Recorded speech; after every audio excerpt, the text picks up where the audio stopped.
Hello, Assalamualaikum. Araw po ng Saturday, October 18. So ito po yung update natin sa ating mga duckling na ating nagawa ng paraan para po ma-stop yung kanilang casualties. So ito po sila ngayon. Ang ginawa ko ay hinati-hati ko. Dito po ay merong nasa mahigit 30 na duckling, and yan po yung nasa first portion. Sa second portion, mayroon din namang nasa mahigit 30 rin. Ito po ay nasa 33. So yan po sila. Yung pagbilang ko ay approximately lang kasi magalaw po sila. So ito po yung sa third portion, mahigit na nasa 40 po ito. Approximately nasa 40 pieces duckling po.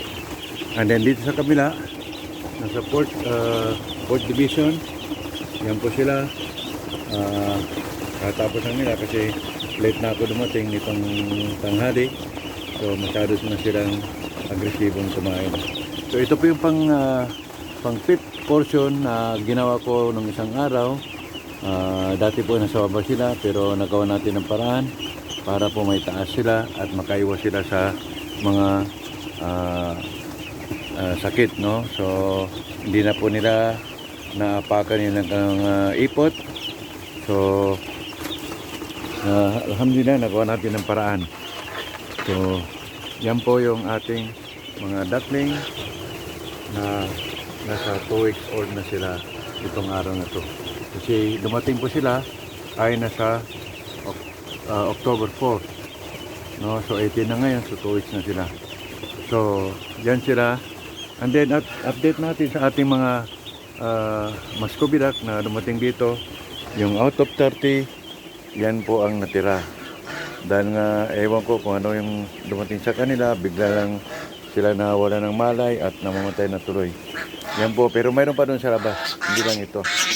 Ayan po, ayan, oh. Mayroon pa doon sa labas. Yan. So gagawin after nitong after ng pagkain nila, bibigyan natin sila ng tubig na kanilang mainom kasi tapos na sila sa kanilang pananghalian. So yan po, naghihintay na sila ng kanilang rasyon na tubig. Yan po yung mga duckling natin. So yan. Ayan, oh.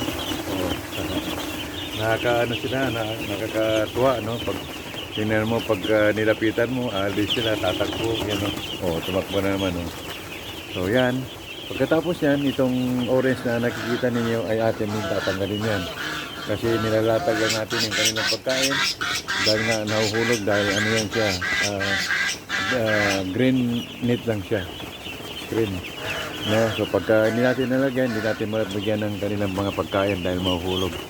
Pero na ano rin natin, na nakuha din natin yung kanilang nalagyan na ng trapal para po hindi mahulog yung kanilang pagkain. So after nito, bibigyan natin sila ng tubig.